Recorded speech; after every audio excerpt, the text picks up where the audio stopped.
Waziri wa Elimu, Sayansi na Teknolojia, Mheshimiwa Profesa Adolf Mkenda, amesema serikali imejipanga kuanzisha mfumo wa elimu ya lazima ya miaka 10 ifikapo mwaka 2028 ili kuongeza ubora wa taaluma ya elimu nchini. Akizungumza mapema hii leo Disemba 10 mwaka 2025 katika mkutano wa mawaziri na waandishi wa habari ulioandaliwa na Idara ya Habari Maelezo katika ofisi ya Kituo cha Ukombozi jijini Dar es Salaam, amesema ustawi wa sekta ya elimu chini ya serikali ya Rais Samia umekuwa kwa zaidi ya 75%, ambapo wanafunzi wanaomaliza elimu ya msingi wamefanikiwa kwenda sekondari. Kwamba kwa mabadiliko haya ambayo nayo tunatekeleza kwa awamu, lakini sisi hatutekelezi kwa awamu kwa mkoa hadi mkoa, tunatekeleza kwa awamu kwa nchi nzima. Kwa mfumo huu wa sasa hivi shule ya msingi itakuwa ni miaka 6.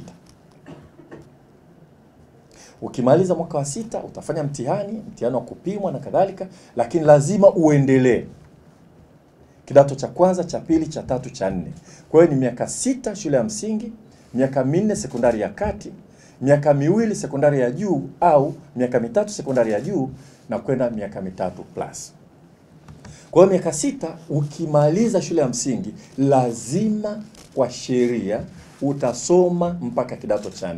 Kwa maana nyingine, mfumo huu mpya ambao unaletwa hapa nchini unatuondoa kwenye elimu ya lazima ya miaka 7 ambayo kwa sheria kila mtoto lazima akae shuleni miaka 7, inatupeleka kwenye elimu ya lazima ya miaka 10. Kwamba utakapoanza darasa la kwanza utaenda mpaka kidato cha 4. Utekelezaji wake utaanza rasmi mwaka 2028. Nchi nyingi zimeona umuhimu wa kutoa elimu ya lazima kwenda mpaka sekondari.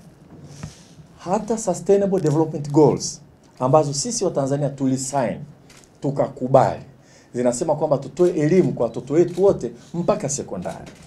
Ukweli ni kwamba chini ya uongozi wa Mheshimiwa Dr. Samia Suluhu Hassan tumeenda mbali sana, zaidi ya 75% wanaomaliza shule ya msingi wanaendelea kwenda sekondari. Lakini hao 25 je, si wa Tanzania? Tunawaachaji waingie mtaani na miaka 13. Aidha, amesema kuwa serikali imejipanga kuongeza masomo ya lazima ya biashara na Kiingereza ili kusaidia wanafunzi wenye ndoto za kibiashara kuweza kufundishwa mbinu mbalimbali na hatua muhimu za kibiashara. Ukiingia form 1 ni lazima kila mtoto asome somo la biashara. Business studies ni somo la kumwandaa mtu kuwa mjasiriamali. Kwa sababu mtoto akimaliza kidato cha 4, alafu unamwambia kama unaweza ujiajiri, lakini walao ajue mkopo unachukuaje, TIN number ni nini, BRELA ni nini na vitu vingine ambavyo ni basics, lakini vinamuandaa vizuri zaidi. Vijana wetu wengi ni wabunifu, na ukiangalia around utaona kazi kubwa wanazozifanya, wanaanzisha hata viwanda vidogo vidogo, lakini elimu yetu lazima iwapeleke kwenye kujiandaa vizuri zaidi na swala hilo. Kwa hili somo la biashara ni la lazima kwa kila mtoto akiwa kidato cha kwanza mpaka cha 4. Ni kukidhi yale maelekezo ya rais wetu kwamba vijana wetu waandaliwe vizuri zaidi kwa ajili ya kuajiriwa na kujiajiri.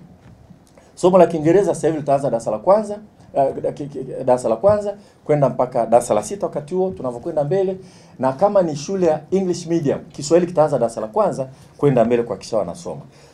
Aidha, amesema kuwa serikali imejipanga kuongeza masomo ya lazima ya biashara na Kiingereza ili kusaidia wanafunzi wenye ndoto za kibiashara kuweza kufundishwa mbinu mbalimbali na hatua muhimu za kibiashara. Waziri Mkenda amesema katika kutambua umuhimu wa elimu ya amali nchini, serikali imejipanga kutoa elimu ya ufundi katika kidato cha 4, hali itakayomsaidia mwanafunzi kutunukiwa cheti cha ufundi kitakachoweza kumsaidia kwenda kujitegemea kwa kupata ajira au kujiajiri. Tutafanya mambo mengi sana, lakini tunahitaji wanasayansi. Na wanasayansi hao wengine wakisoma uhandisi sasa wakienda mbele, wao wana teknolojia. Tuna migodi, tuna kila kitu, hatuwezi kutegemea watu kutoka nje tu. Lazima tuandae watu wetu. Katika mrengo huo tumeamua kutoa Samia Scholarship Extended kwa baadhi ya field. Eneo jingine kubwa na muhimu ambalo kwa hakika dunia inaenda kwa kasi sana ni eneo hili wanaita akili unde, yani akili iliyoundwa. Artificial intelligence. Mambo ya data science na maeneo kama hayo. Dunia inaenda kwa kasi sana. Kwa hiyo tumeanzisha kwa maelekezo yake scholarship maalum ya kuwapeleka vijana top kabisa kwenda kusoma nje. Tumechukua vijana 50. Sasa hivi wako Nelson Mandela African Institute of Science and Technology, iko pale Arusha. Ni chuo kikuu. Wamewekwa boot camp, yani kambi ya mafunzo ya kuandaa. Wanajifunza mambo mengi. Wengine wamaliza PCM lakini hawajachezea sana kompyuta. Wanapata fursa ya kufanya vile.